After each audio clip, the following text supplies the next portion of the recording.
Halo, selamat malam. Kita berposisi dulu. Oke,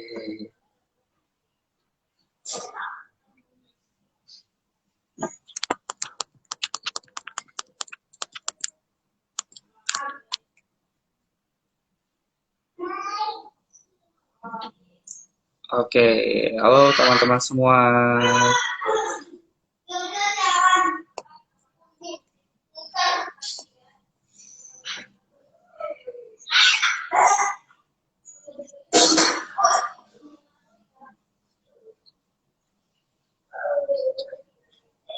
Selamat malam, Cika.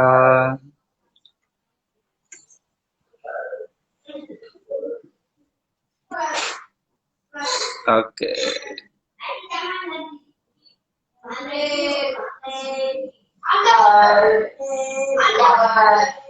mantap. Oh, halo, Halo Mas. halo. Apa kabar? Baik, alhamdulillah. Alhamdulillah. Oke, baik teman-teman semua, kita IG live ya terkait dengan masalah cedera bahu yang sering kita hadapi di dalam dunia klinis ya. Di klinik juga banyak ya mas saya kasus-kasus teman-teman aktif berolahraga sedang mengalami cedera bahu ya bisa langsung add comment ya untuk bertanya. Nah, kali ini saya Abdur Rashid, saya selaku host di sini dan juga akan berdiskusi langsung dengan Mas Rijal, yaitu seorang fisioterapis yang kini sedang melanjutkan pendidikannya di Taiwan ya, Yap. di Taiwan di uh, level PhD. Nah, jadi Oh memang iya. ya PhD ya sekarang ya, Ya, kandidat benar. ya. Benar-benar ya. Saya jadi Baru kandidat. Mas. kandidat ya. Ya. Iya, insya Allah saya pengen juga jadi PhD nih. Oh, boleh Mas, silakan. S2-nya kemarin di mana, Mas? S2 saya kemarin di Udayana. Oh, Di Udayana, fisiologi itu ya. Fisiologi fisiologi. course-nya. Ya, mm-mm. Iya, sepertinya sudah banyak yang bergabung.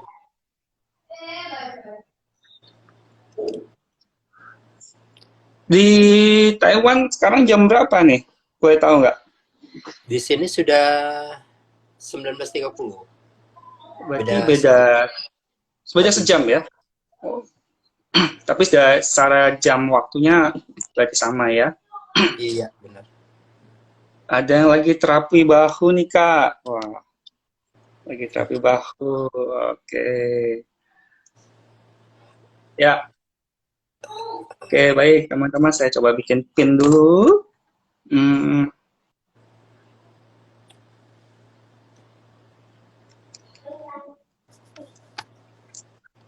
post gimana caranya?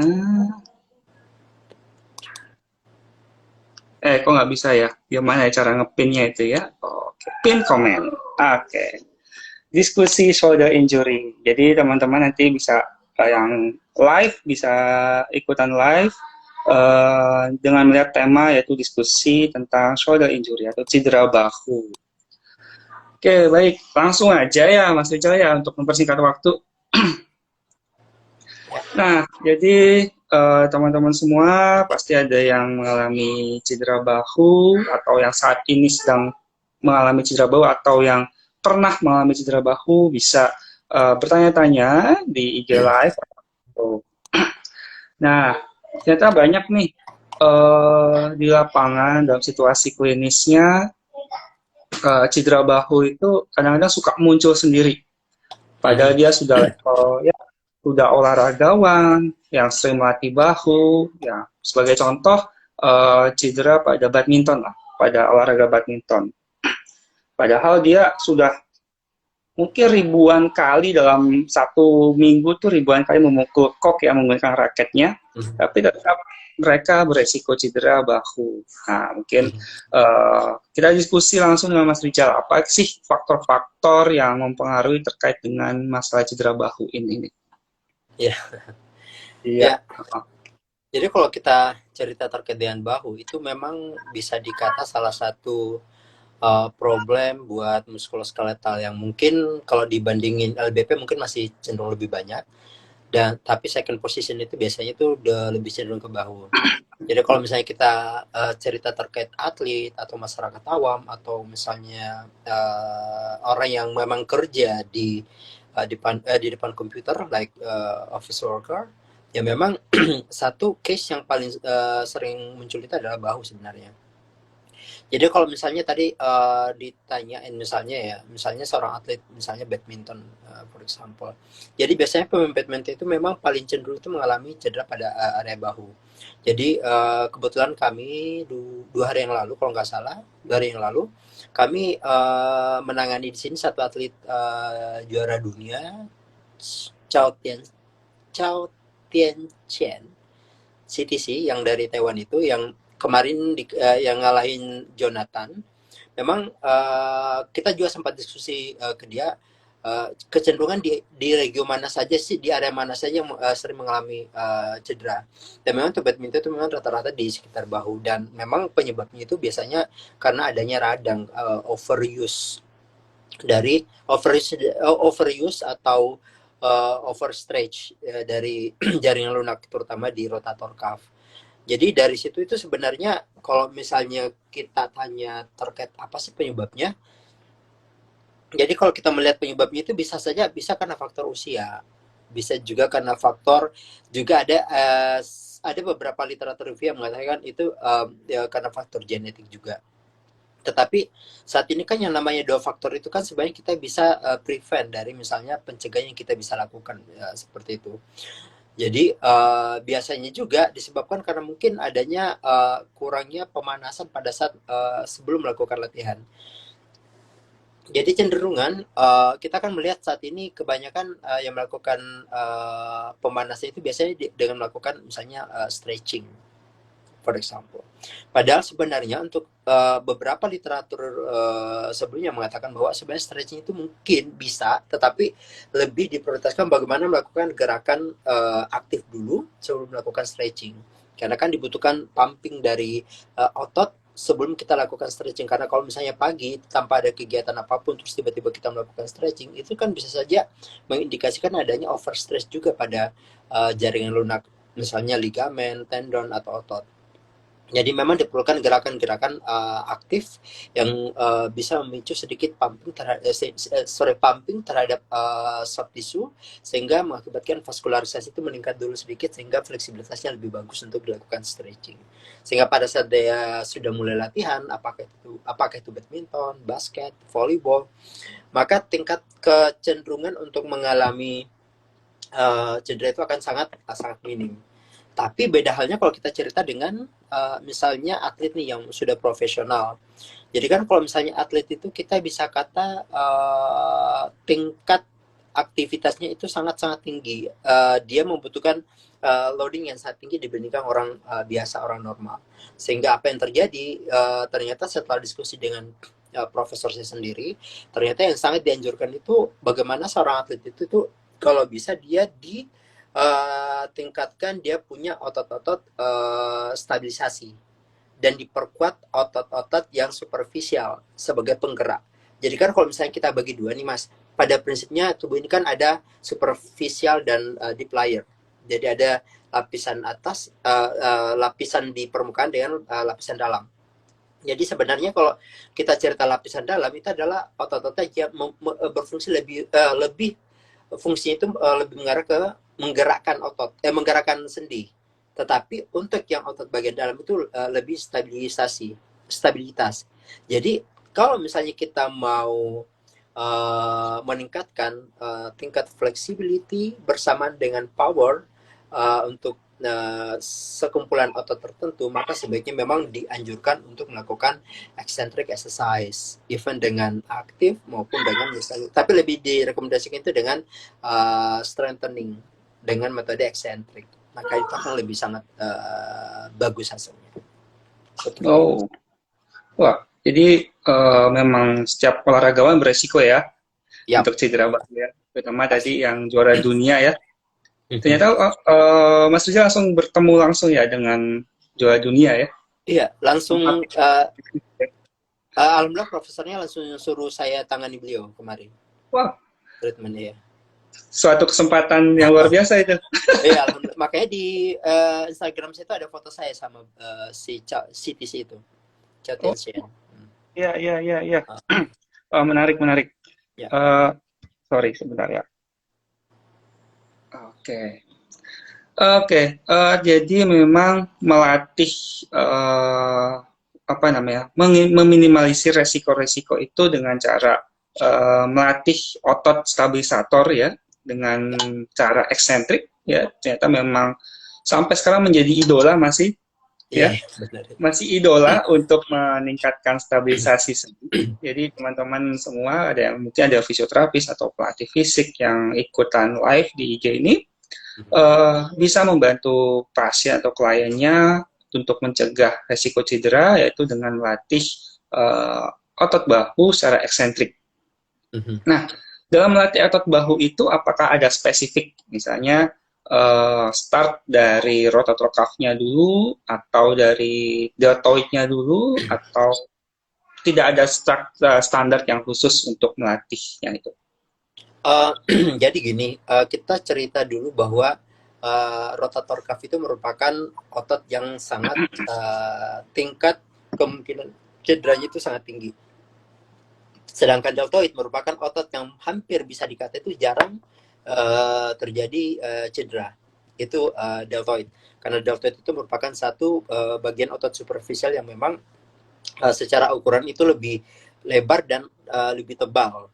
Sehingga bisa dikata dia itu salah satu otot yang sangat mensupport di area bahu.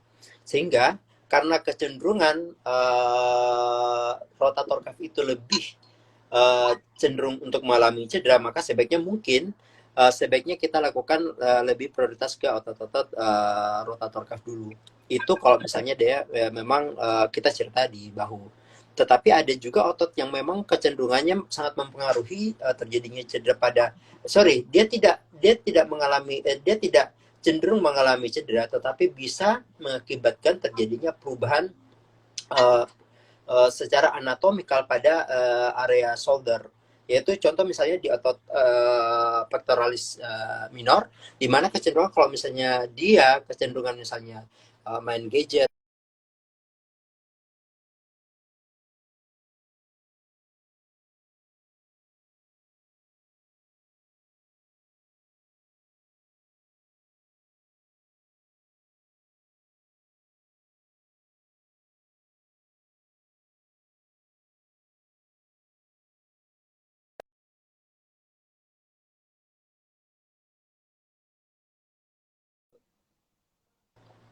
Iya, sempat terputus saya. Oh iya, terputus tadi. Sempat terputus saya atau mungkin sempat terputus sinyal Oh Kak? enggak, Oh sorry. iya. Iya. Ya, Jadi boleh lanjut lanjut. ya, jadi apa? Jadi selain dari otot rotator cuff itu memang salah satu otot yang sisi anterior ini minor pectoralis itu merupakan salah satu otot yang sangat harus diperhatikan juga karena even dia kecil tetapi itu sangat bisa mempengaruhi perubahan posisi dari posisi tilting dari akromion dari scapula, sehingga dia bisa akan kecenderungan lebih maju ke depan. Dengan majunya ke depan, maka posisi dari rotator cuff itu akan lebih cenderung untuk mengalami posisi yang lebih stretch dan posisi yang lebih memanjang. Sehingga semakin memanjang, prinsipnya adalah akan bisa memicu terjadinya fase fatigue yang lebih cepat, dan itu akan bisa memberikan indikasi lebih cepatnya terjadinya ruptur atau cedera pada otot tersebut. Jadi makanya itu salah satu, selain kita harus memperhatikan otot-otot bagian belakang, juga kita harus memperhatikan otot sisi bagian depan, terutama di pectoralis minor. Kemudian satu juga yang perlu diperhatikan adalah mungkin kita terkadang untuk pemain badminton itu kita lebih cenderung memperhatikan otot rotator cuff. Tetapi sebenarnya ada satu otot yang memang cukup mempengaruhi posisi rotator cuff itu posisi shoulder itu bisa lebih cenderung untuk terkoreksi, yaitu rhomboid major terutama. Jadi secara biomekanik, kalau misalnya posisi kita lebih cenderung ke depan, maka rotator cuff ini akan lebih cenderung memanjang. Dan begitu pula dengan rhomboid major kita. Tetapi untuk melakukan koreksi lebih cepat, sebenarnya kita tidak bisa melakukan penguatan yang langsung pada rotator cuff, tetapi lebih cenderung dulu di rhomboid, supaya rhomboid ini akan melakukan koreksi postur sehingga meminimalkan. Dan even kita tanpa memperkuat rotator cuff itu akan bisa meminimalkan terjadinya posisi rotator cuff itu lebih dalam posisi memanjang. Kita bisa memendekkan dengan melakukan koreksi postur di situ. Jadi hal itu juga yang harus diperhatikan sebagai seorang apakah coach, fisioterapi, atau misalnya teman-teman yang awam itu bisa melakukan teknik dengan melakukan penguatan rhomboid dengan melakukan sedikit retraksi seperti ini. Tetapi yang ditahan itu di angulus inferior dari scapula supaya tertahan dan saling mendekat. Itu kuncinya di situ. Karena kita tidak bisa cuma seperti ini, tapi kita harus menahan seperti ini, tetapi mempertahankan bagaimana shoulder ini tidak terangkat ke atas seperti ini. Karena ini akan memberikan efek terhadap upper trapezius juga jadinya. Sebaiknya ini didorong, baru kita dorong ke belakang seperti ini. Dan satu tips juga yang mungkin saya perlu sharing dengan teman-teman, khususnya para fisioterapis yang mungkin hadir di sini, yaitu sebenarnya ternyata ada satu teknik yang sangat mungkin bisa dikata itu adalah golden teknik untuk melakukan bagaimana mengoptimalisasikan fleksibilitas pemain atau atlet sebelum melakukan tanding atau event tertentu, yaitu dengan teknik myofascial release. Itu merupakan satu teknik yang sangat untuk di Taiwan sini mereka sangat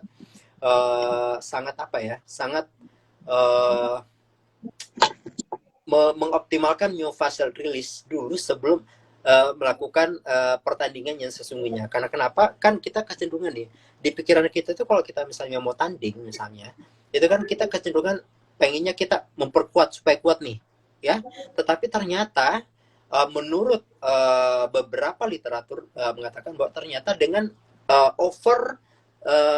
apabila terjadi hipertonus pada otot, ya, apabila terjadi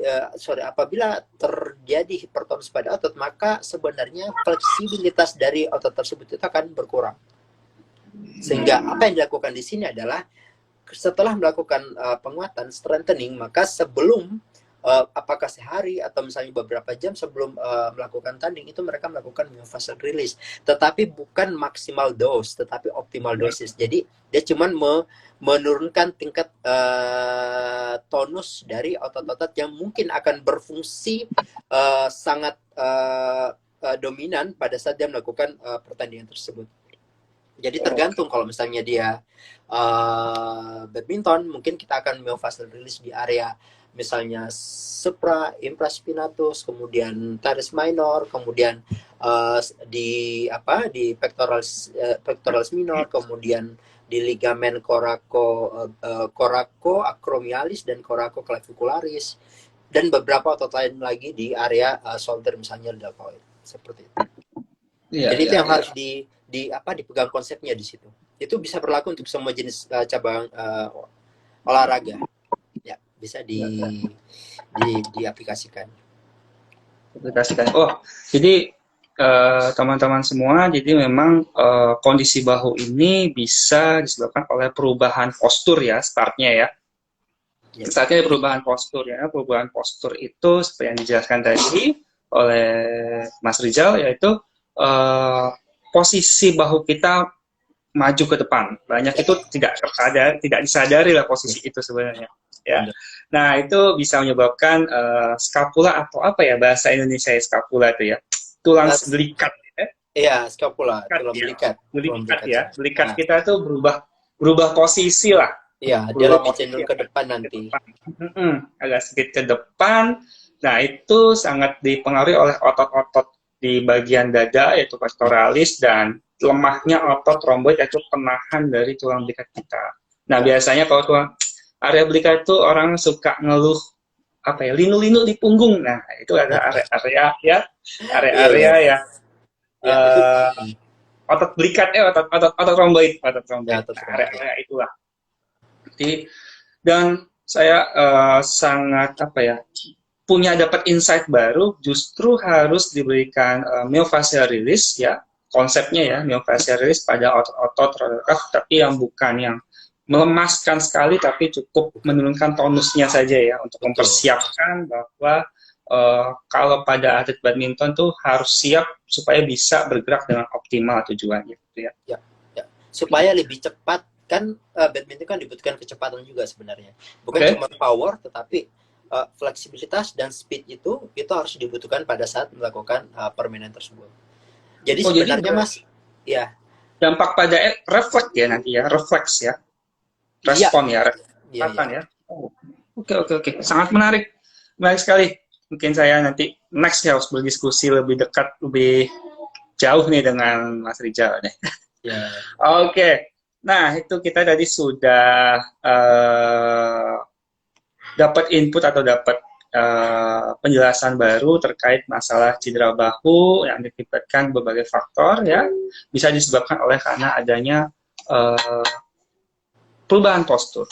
Nah, sekarang bagaimana kalau untuk pasien atau yang penonton yang di sini sedang mengalami cedera bahu? Apa saja yang boleh dilakukan? ya. Mm-mm. Apa saja yang boleh dilakukan? Jadi artinya di sini mereka apa yang mereka bisa lakukan ya? Ya, Yes. jika sudah mengalami cedera bahu, sedang mengalami cedera bahu.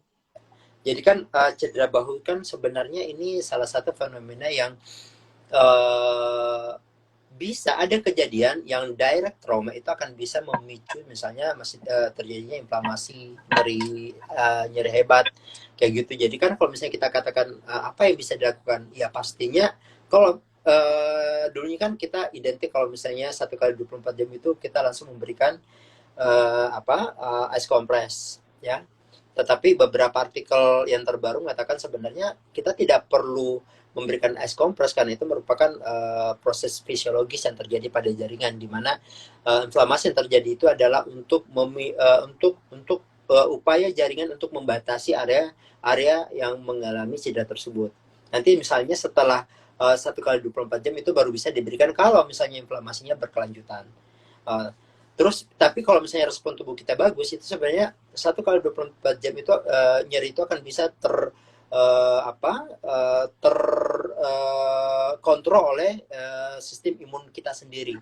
Bagaimana sel darah putih itu yang langsung memberikan perlawanan apabila terjadi inflamasi, kemudian sehingga mengakibatkan terjadinya minimalisasi atau penyerapan inflamasi pada jaringan kita itu sendiri. Cuman kalau misalnya mau dikatakan apa yang bisa dilakukan secara awam itu biasanya mungkin itu pertama kita harus memang diistirahatkan.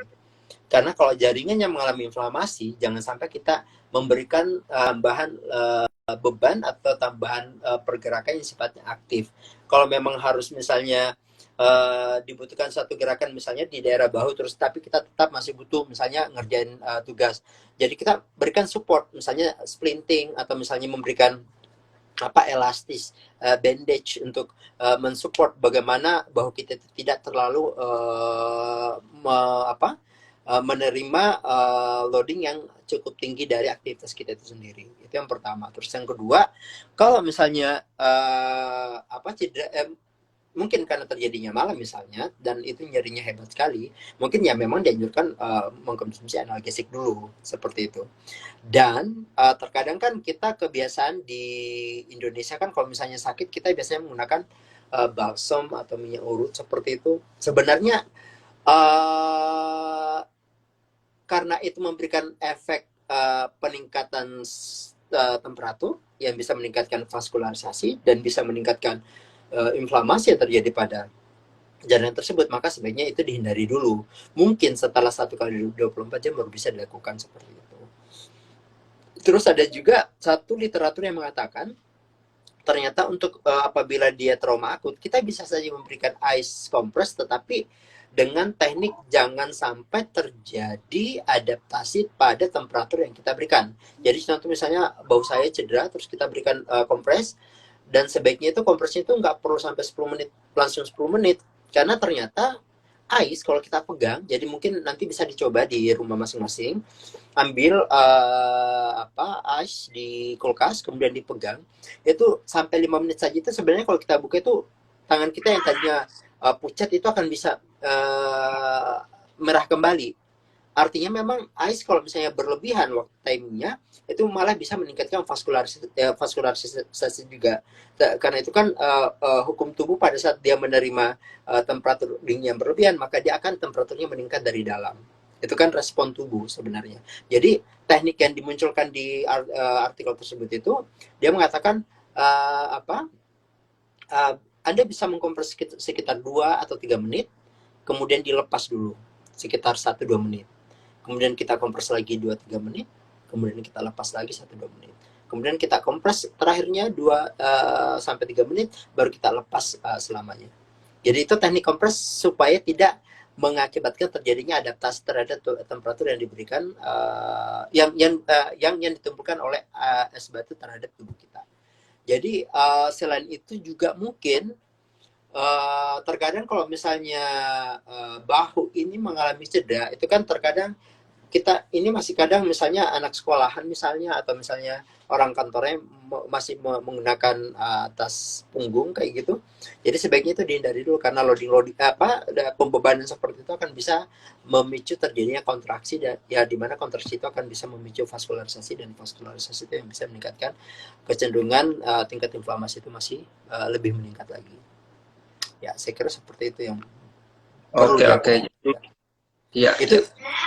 Itu kalau misalnya itu di fase akut. Tapi kalau misalnya dia memang sudah kronik, yang kan sebenarnya nih ya, ada systematic review yang saya baru publish di 2001 di conference kemarin di Taipei.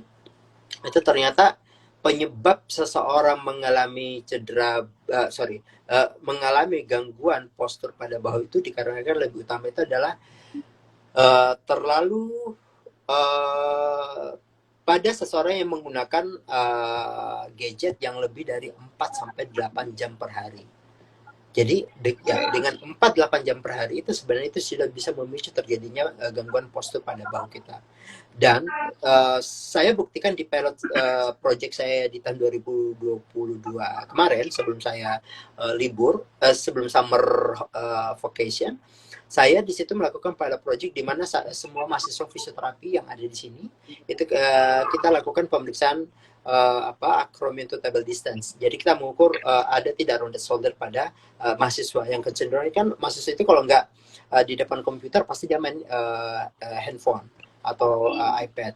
Jadi ternyata 99,97% itu adalah mereka sudah mengalami gangguan postur. Jadi bisa dikata sebenarnya kita di sini ini sudah tanpa disadari pun proses mekanisme perubahan postur itu sudah berjalan secara progres. Meskipun progresnya itu tidak terlalu kentara, tetapi kalau kita melakukan pemeriksaan lebih detail, misalnya acromion to table distance, jarak acromion ke meja, kemudian sudut bahu dari cervical 7, itu akan sangat kelihatan bahwa kita itu mengalami gangguan postur sebenarnya. Jadi kalau misalnya dia memang fase kronik, hal yang dilakukan itu saya tidak mengajarkan untuk melakukan suatu teknik atau pengobatan sendiri, tetapi sebaiknya langsung konsul ke fisioterapi atau ke dokter. Karena saya menganggap bahwa untuk chronic case itu sangat dibutuhkan penegakan diagnosa yang sangat tepat. Karena kalau misalnya kita melakukan sesuatu yang tidak tepat, saya kira akan memberikan dampak yang lebih negatif ke depan. Seperti itu. Oke. Jadi ada 2 poin yang perlu diperhatikan terkait yang boleh dilakukan pada cedera bahu ya. Jadi kalau teman-teman baru pertama kali cedera nih, yang pertama diistirahatkan Jadi Ya, ya, tapi banyak ya, yang malu menggunakan arm sling. ya, Banyak sekali yang benar. ya, kan ya, padahal itu adalah poin terpenting ya untuk mengurangi pembebanan pada bahu kita ya kalau saat cedera. Oh. Namun banyak sekali yang, aduh malu sekali saya pakai alam ini, dikira orang cacat ya. Tapi ya jangan sampai malu karena rest itu adalah pengobatan yang paling utama dialami, yang perlu dilakukan kalau ada masalah cedera bahu. Dan Ya. saya juga terkait dengan pengalaman istirahat, ada pasien ya, pasien dia baru saja cedera hari itu juga. Hmm. Ya hari itu juga terus datang konsultasi dan saya hanya menyarankan menggunakan arm sling. Hmm. Ya kalau nggak salah dia nggak bisa mengangkat bahunya atau lengannya nggak bisa diangkat sama sekali. Ya hanya diminta saya minta untuk istirahat saja dan menggunakan arm sling. Hasil setelah 3 hari dia sudah bisa mengangkat lengannya dan dia terus menggunakan arm sling selama aktivitasnya dia. Itu Ya, kunci sekali, sangat ya. itu Jadi seperti wow, itu luar sih. biasa. Dan ternyata, namun bagi beberapa orang penggunaan arm sling itu sangat memalukan, tapi ya mudah-mudahan kita dapat input baru ya Ya, bahwa menggunakan arm sling itu sangat penting. Dan ice atau mengkompres es tidak boleh langsung secara kontinu ya, tapi ya, bisa secara betul. intermittent ya, Intermittent. intermittent. Dipasang semenit atau 2 menit, kemudian dilepas kembali, lalu dipasang kembali di beberapa menit kemudian. Bisa diulangi sebanyak 5 sampai 10 kali pengulangan sudah cukup mungkin ya. 3 kali aja, 3 kali Tiga pengulangan. kali Pokok pengulangan, pengulangan. 3 kali. Ya. Iya, iya. Dua tiga Dan menit untuk aplikasi, kemudian lepas 1 menit, 1 2 menit. intermittent ya, 3 kali Ya, pengulangan ya. Oke. Kemudian tadi terkait dengan yang sedang proses pemulihan cedera bahu, pertama perbaiki postur dulu ya. ya, ya. Perbaiki postur. Karena kuncinya pemulihan bahu adalah perbaikan postur dan menormalkan posisi dari skapula kita atau tulang belikat kita. Betul. Ya, tadi sudah sebenarnya mau ditanyakan yang tidak boleh dilakukan. Tadi sudah disampaikan, tidak boleh mengangkat barang dengan tangan yang sakit dan menggunakan tas langsung ya di salah Iya, satu iya, sisi ya. betul ya. Itu bisa membuat pembebanan. Nah, ini terkait pada cedera bahu yang mungkin pada olahragawan sering terjadi. Nah, ini yang pada kondisi sering dialami pada kondisi geriatri yaitu frozen shoulder. Ya, frozen shoulder mungkin awalnya cedera ya, pernah mengalami mungkin angkat barang, mungkin paling sering di mobil nih. Mobil, kemudian ambil barang ke belakang, kemudian bunyi klik. Nah, awalnya banyak dialami para orang tua, mengangkat kemudian hanya dibiarkan saja, alhasil dia malah mengeras. Nah, bagaimana tanda gejala terkait dengan masalah kondisi frozen shoulder nih, Mas Ical? Ya. Jadi kalau kita cerita frozen shoulder kan berarti kita berbicara terkait dengan intraartikular ya. Jadi kita mungkin lebih cenderung lebih mengarah ke pola kapsuler yang terjadi pada bahu tersebut. Jadi secara awamnya kita bisa melihat apabila terjadi suatu penurunan gerak atau penurunan lingkup gerak sendi secara progresif. Jadi mungkin itu bisa dikata progresif itu dalam artian tidak langsung dalam 1 hari itu, tetapi mungkin by period, mungkin terkadang sih ada yang sampai 3 bulan, bahkan sampai 2 tahun itu bisa terjadi. Itu memang sudah bisa dikategorikan itu adalah frozen shoulder.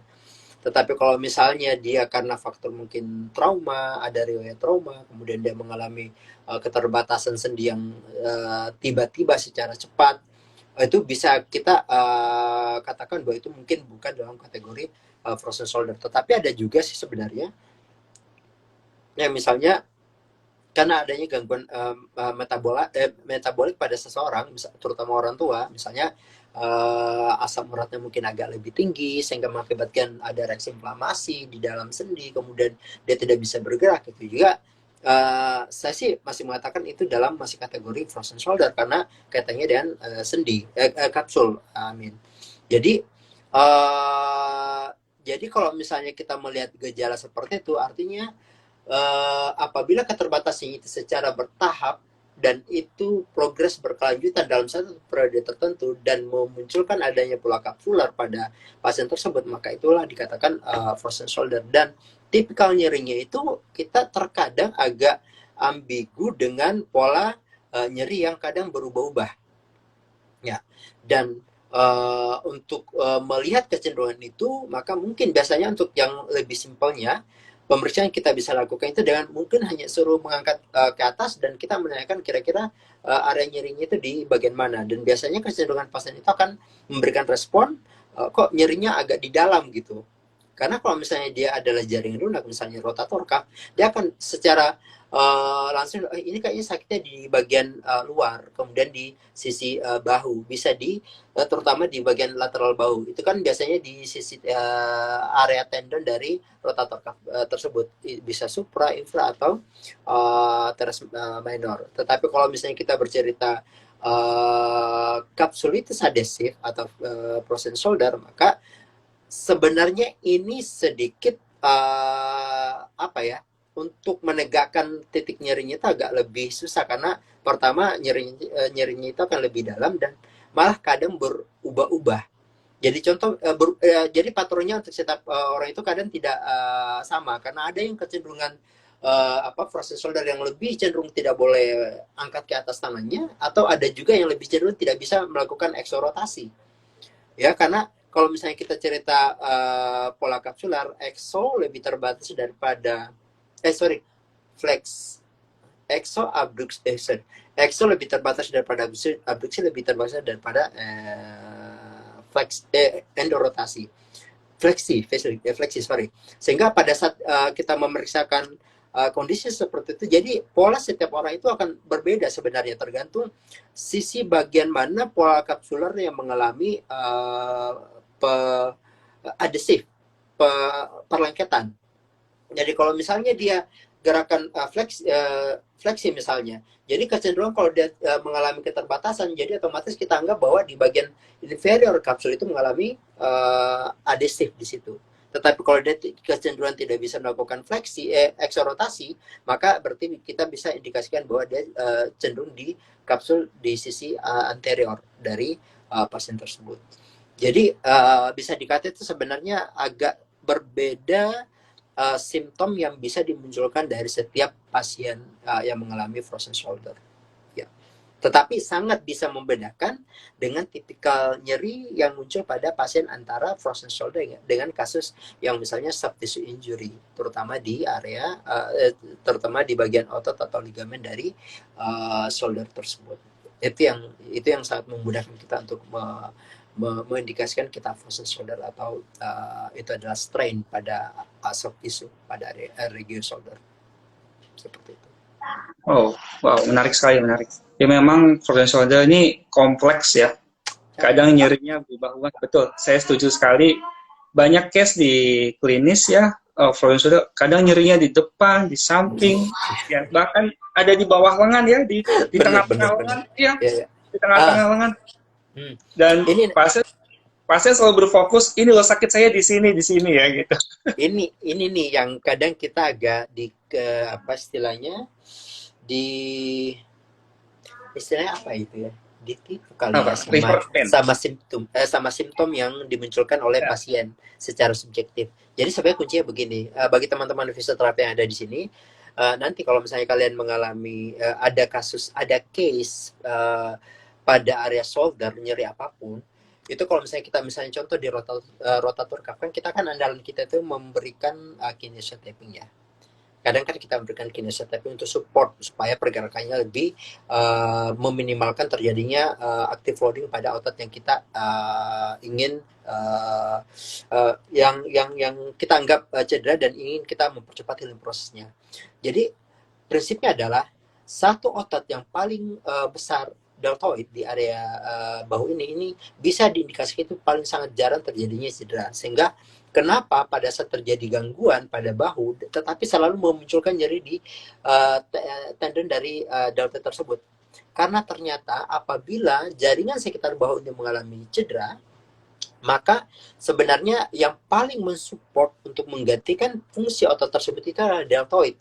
Makanya dia kecenderungan ikut setelah dia rotator cuff, dia ikut mengalami cedera juga, nyeri juga di bagian uh, tendon dari deltoid tersebut. Makanya kalau misalnya mendapatkan satu case di mana misalnya rotator cuff injury, berikan kinesiotaping di supra dan infraspinatus, tetapi juga harus diberikan juga supporting tapping pada deltoid supaya kita membantu dari berbagai event di primary injury, otot bagian yang memang mengalami cedera, juga otot yang merupakan support atau yang membantu pergerakan dari bahu tersebut. Itu menjadi kata kunci untuk melakukan treatment pada shoulder sebenarnya. Ya, ya. Jadi nyeri itu karena posisi deltoid ya yang membuat Ya, ya posisi deltoid. Nah, memang itu ya yang dialami di lapangan. Jadi banyak nyeri ya pada kondisi frozen shoulder. Oke, dari sekian materinya, terima kasih nih. Sekarang kita masuk dalam Q&A, tanya jawab. Kemarin di sesi Instastory ada yang bertanya, pada saat push up, pada saat push up itu suka mengalami nyeri. Nah, dari pertanyaan ini apa yang bisa kita diskusikan nih? Saya juga agak bingung nih. Pada saat push up, ya mungkin bahunya mengalami nyeri, mungkin ada perubahan postur skapula ya. Mungkin dari Mas Rizal bisa menambahkan. ya. Jadi kalau misalnya kita mengatakan push up ya kan, push up itu kan kecenderungan kita untuk melatih otot dada. Hampir sama kalau misalnya kita di gym itu kita melakukan gerakan bench press seperti ini. Ya, tetapi ini kan arah kita melawan gravitasi. Kalau ini kita mengarah gravitasi, tapi untuk badan kita yang melawan gravitasi tersebut. Jadi kalau misalnya jadi ini sebenarnya tricky juga pertanyaannya, karena kalau misalnya dia mengatakan sering mengalami nyerinya itu di bagian mana dulu? Kalau misalnya nyerinya di bagian depan, itu kecenderungan adanya peradangan pada mungkin tendon dari pectoralis minor. Tetapi kalau misalnya di area bahu, itu bisa saja di supraspinatus atau intinya rotator cuff. Bisa juga terjadi pada rotator cuff. Bisa juga kalau misalnya dia agak ke atas ini, itu bisa saja di tendon bicipitalis. Jadi apapun itu nyerinya di lokasinya di bagian mana, pada prinsipnya nyeri yang kemungkinan terjadi itu adalah nyeri apabila berat badan tubuh kita itu melebihi dari kapasitas loading dari otot yang kita gunakan pada saat melakukan aktivitas. Jadi itu bisa memicu adanya peradangan pada tendon. Tetapi saya sih mungkin lebih kecenderungan apabila hal itu terjadi, karena kalau misalnya Anda melakukan push up seperti ini, selain pectoralis juga bicep juga berfungsi pada saat itu. Juga pada saat full extension juga tricep juga mengalami eccentric training pada otot tricep. Jadi kita harus tahu dulu di posisinya mana. Tapi pada prinsipnya adalah setiap terjadi nyeri pada saat melakukan latihan aktivitas fisik, apakah itu di workout, misalnya di gym, atau misalnya pada olahraga tertentu, itu kecenderungan kalau tidak strain bisa jadi sprain. Jadi kalau bukan otot berarti itu ligamen. Tetapi kalau misalnya nyerinya bisa memicu terjadinya temperatur yang meningkat di sebuah sendi, di suatu sendi misalnya, berarti kita curiganya bisa saja mungkin kalau misalnya dia faktor usia, bisa saja itu terjadi gangguan metabolik, di mana pada saat melakukan aktivitas yang overload ternyata sisa sekresi dari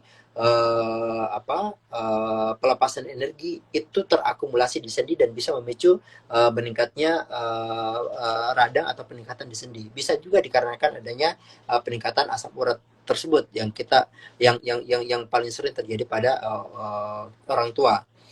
Tetapi kalau pada anak muda itu sebenarnya kalau misalnya dia masih muda, sangat-sangat jarang satu literatur yang mengatakan kecenderungan mengalami gangguan sendi pada saat beraktivitas pada usia muda ke bawah, dewasa ke bawah, usia dewasa muda ke bawah itu dikarenakan adanya faktor genetik yang kemungkinan terjadi sehingga dia mengalami gangguan atau nyeri pada area-area tertentu pada tubuh yang masih muda seperti itu. Ya. Jadi sebenarnya Oke. harus jelas dulu pertanyaannya itu di sisi mana sih sebenarnya. Nyerinya di bagian mana ya? Ya. Jadi ada beberapa kemungkinan ya. Jadi kalau saat push up, apakah nyerinya di depan atau di belakang ya? Kemudian memang dimungkinkan masalah overload pada otot pectoralis juga sangat berkontribusi terkait dengan nyeri bahunya. Ya. Oke, itu sih pertanyaan yang kita udah pilih, yang paling bagus itu. Kemudian ada pertanyaan di komen tadi, tapi di luar dari lutut nih Pak, Mas Rizal. Di Mas luar Rizal. dari Kondisi bahu, yaitu kondisinya yang diceritakan lutut nih. Mungkin bisa kita diskusikan. Mana tadi ya? Oke, ini dari Orpinovalona. Jadi lutut saya agak goyang dikit, lutut kiri luar, mungkin bagian sisi lateral ya. Masih ragu buat lari kencang atau gerakan spontan. Nah mungkin apa jaringan apa yang mungkin terjadi dan mungkin tipsnya mesti ngapain ya? Mungkin gitu aja kita ya. ya. Oke. Sendi lutut itu merupakan satu sendi yang cukup bisa dikatakan itu menduduki peringkat ketiga dari semua kasus muskuloskeletal. Jadi terutama kalau di office worker itu memang pertama itu adalah pinggang, kemudian bahu, kemudian lutut. Karena lutut itu merupakan satu bagian terpenting saat kita mungkin berjalan, berdiri, dan dia memberikan momen pada tubuh pada saat kita melakukan aktivitas yang terutama pada saat aktif berjalan atau berlari bahkan meloncat. Jadi kalau misalnya dikatakan ada nyeri di sisi bagian lateral itu banyak indikasi yang bisa mengindikasikan untuk nyeri lutut di bagian sisi lateral atau sisi bagian luar. Contoh misalnya bisa saja dikarenakan terjadinya sprain pada atau cedera pada ligamen kolateral lateral, atau misalnya juga bisa dikarenakan adanya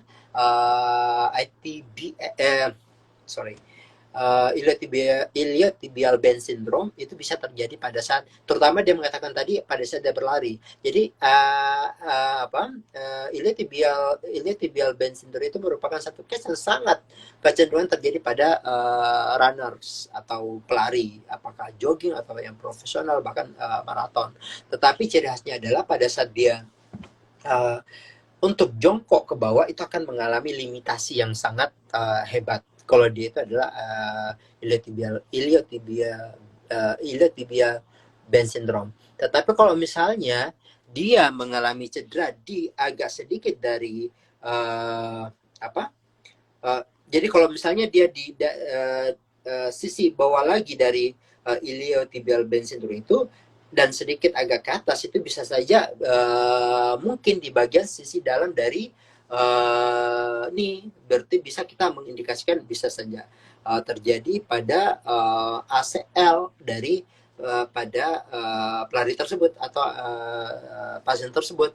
Atau kalau juga bisa kalau misalnya terjadinya inflamasi yang berlebihan berarti itu ada kaitannya dengan peningkatan cairan sendi di dalam kapsul sendi lutut tersebut. Jadi itu kalau saya sih nganjurin sebaiknya diperiksa dulu baik-baik apakah itu dengan langsung ke fisioterapi atau mungkin mau ke dokter, itu juga bisa dilakukan. Terus apa yang dilakukan? Sebenarnya kalau misalnya orang awam, yang namanya kasus lutut satu home program yang paling pasti saya berikan itu adalah berenang. Berenang dengan gaya bebas, jangan gaya dada, ya, karena gaya dada itu tidak memberikan stabilisasi pada tungkai, terutama ekstremitas bawah. Tetapi kita akan lebih cenderung kalau misalnya dia melakukan renang dengan gaya bebas. Tapi kalau dia tidak bisa berenang misalnya, jadi biasanya hal yang bisa dilakukan itu dengan memberikan latihan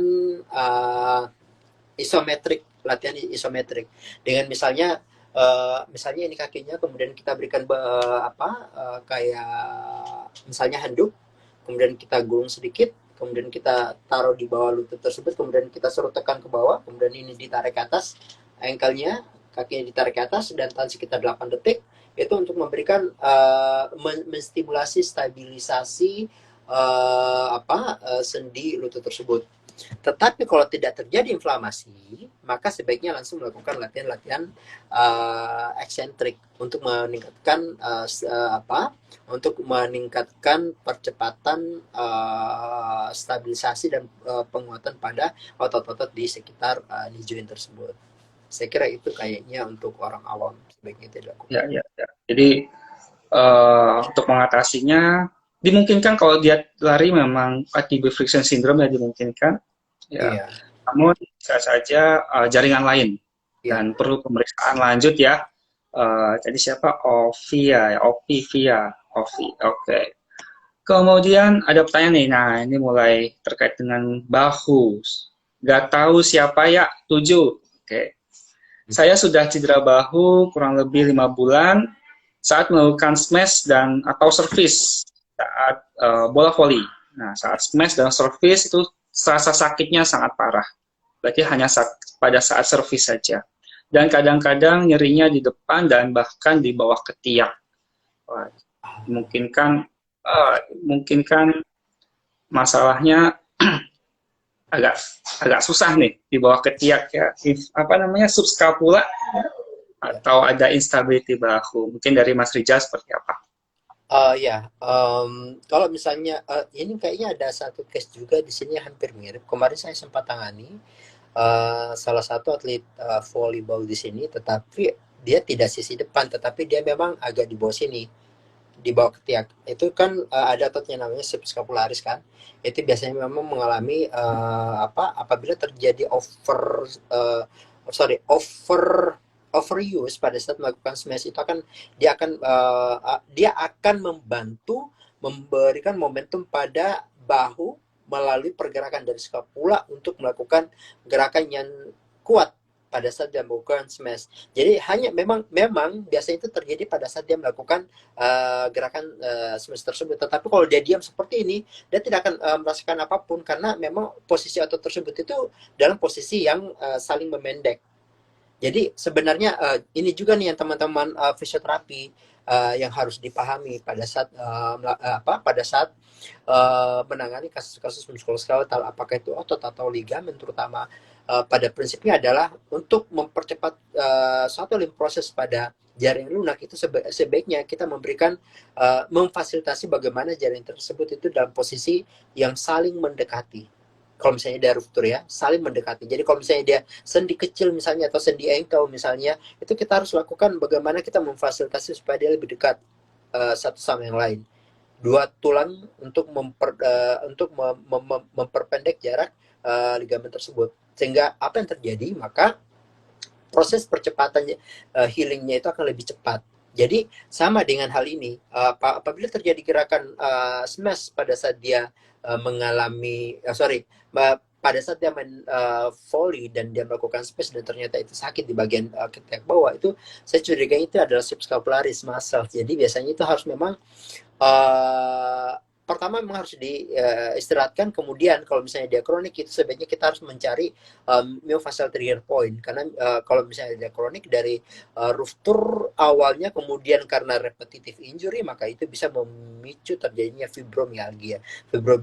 Fibromialgia itulah yang bisa memicu terjadinya myofascial trigger point, dan ini harus dilakukan penghancuran jaringan apabila dia membentuk suatu nodul pada otot tersebut. Dan memang itu sering didapatkan pada kasus-kasus atau atlet yang lebih pergerakannya itu di atas kepala, misalnya renang, volleyball, bulu tangkis, ya badminton, apalagi sih yang kemarin case itu renang, itu sering kami dapatkan case seperti itu. Jadi memang harus diperiksa lebih detail dulu kayaknya. Jadi saran nggak tahu siapa ya 7, segera periksa ke fisioterapis atau ke dokter ya untuk memastikan kondisinya lagi. Ya. Ya, Tapi karena kita memang curiganya di subscapularis. ya, Kalau udah kondisi subskapularis memang agak lama sih pemulihannya, pengalaman saya sih Pak. Mhm. Eh, Oke, segera diperiksakan. ya. Oke, lanjut. Ini ada dari Juanda Izhar.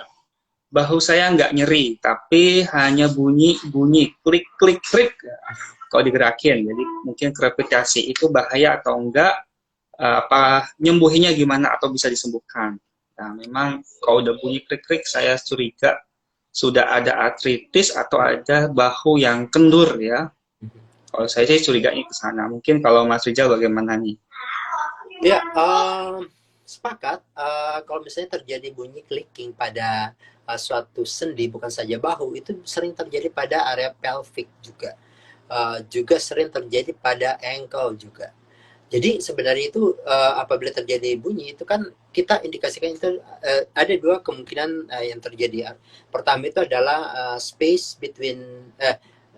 antara sendi itu terlalu dekat, ya, atau dia mengalami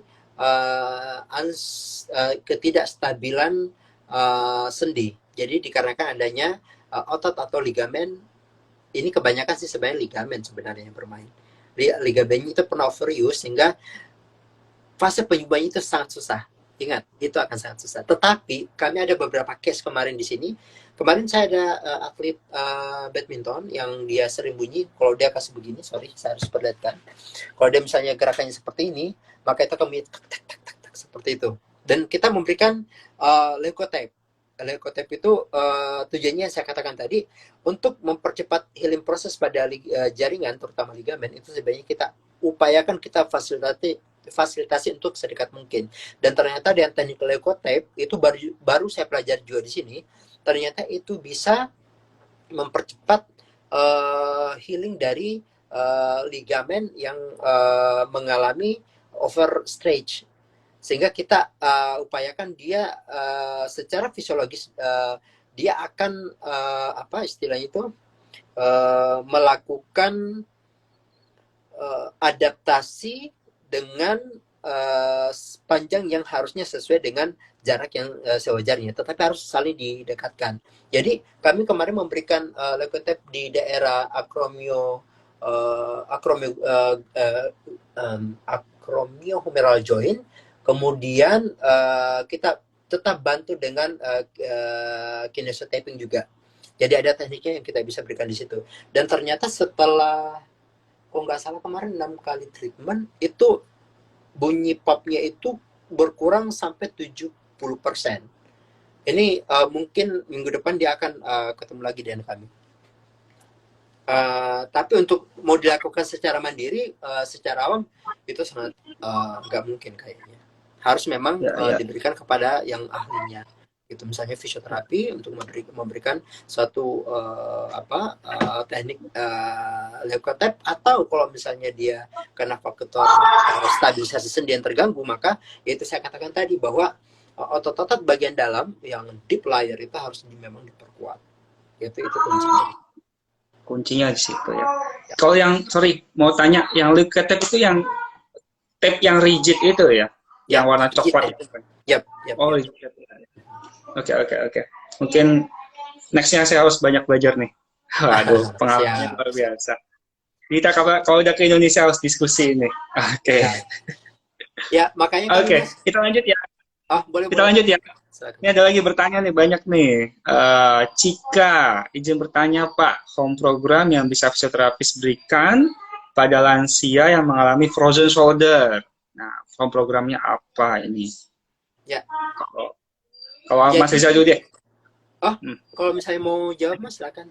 Gak apa-apa, dari Mas Rizal dulu, silakan. Oh ya, sebenarnya sih kalau misalnya home program pada usia lansia ya, jadi kan kecenderungan kan kita bisa mengatakan bahwa setiap tahun pada usia di atas 60 tahun itu akan terjadi penurunan 1,3% kemampuan fungsi tubuh pada lansia. Sehingga apa yang terjadi adalah lansia itu sangat sensitif dengan adanya trauma-trauma yang sifatnya micro damage tissue. Jadi sedikit overuse atau sedikit overstretch, maka itu sangat memudahkan mereka untuk mengalami cedera.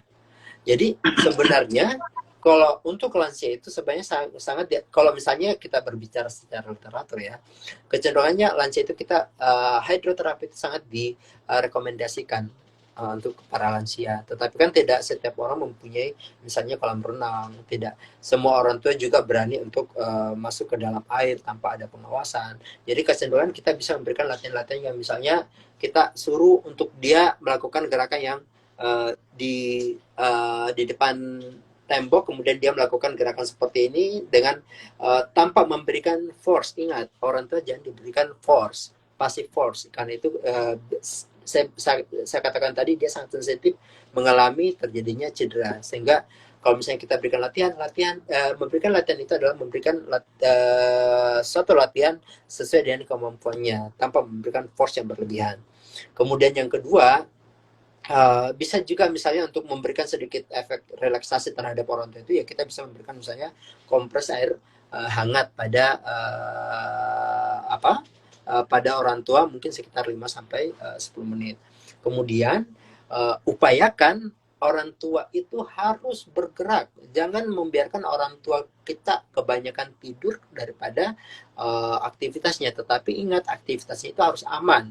Dalam artian aman, kita harus melihat kondisi atau lingkungan sekitarnya itu sangat sedikit kemungkinan mengalami cedera, ya, karena kan orang tua sangat tidak stabil pada saat melakukan gerakan-gerakan aktif. Jadi kita harus memfasilitasi dia supaya bagaimana dia lebih confidence untuk melakukan gerakan-gerakan atau latihan tertentu yang sudah diprogramkan mungkin dari fisioterapinya atau mungkin dari anaknya sendiri untuk memberikan untuk memelihara atau mencegah terjadinya adanya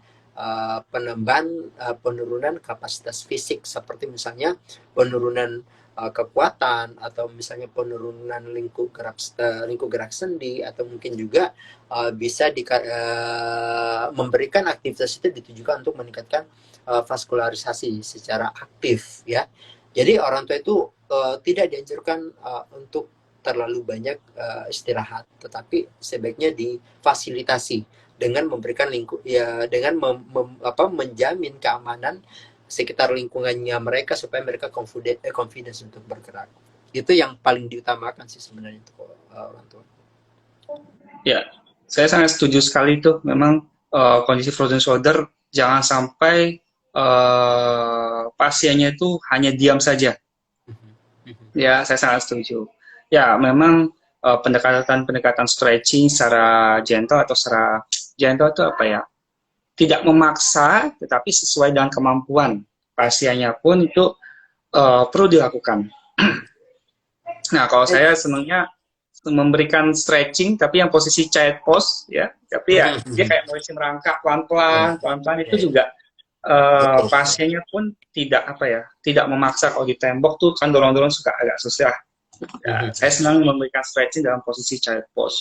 Tuh ternyata beberapa pasien secara klinisnya dari 10-nya prosesnya bagus lah perkembangannya, dan hanya itu program yang bisa saya berikan terkait dengan home program pada frozen shoulder. Makin menarik nih, makin menarik, tapi sepertinya waktu sudah hampir 1 jam.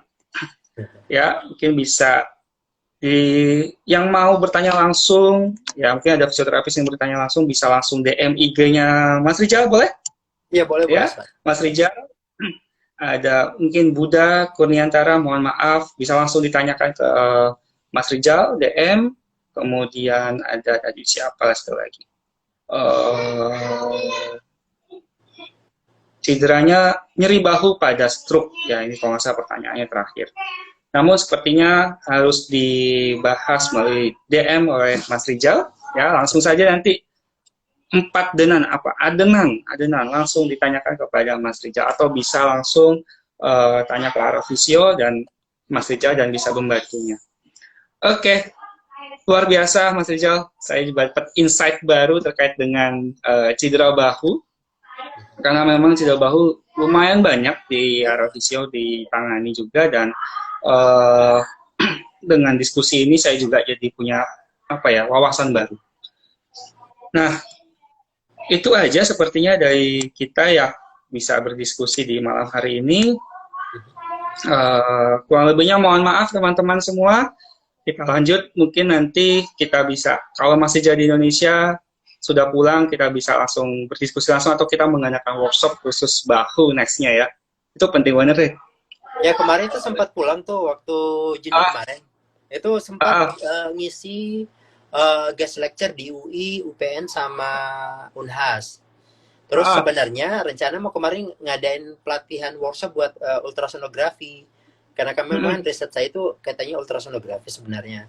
Cuman saat itu mau ada kegiatan Titafi ya di ya, Jakarta ya. Ternyata ya. untuk pengurusan SHP nggak bisa. Jadi kami tunda. Mungkin kalau nggak Desember ini Januari nanti lah. Wah, Di Bali sama Samarinda rencananya. kemarin. Oke. Infonya bisa dilihat di mana tuh nanti tuh? Pasti saya share Di di IG IG-nya. nanti kalau misalnya jadi ya di IG. Mantap. Ya, insya Allah. Oke, oke. Terima kasih nih, Mas Rijal. Siap, Oke, siap. akhir kata dari saya. Assalamualaikum warahmatullahi wabarakatuh. Selamat malam semua. Ya, selamat malam, bye-bye. Gimana nih?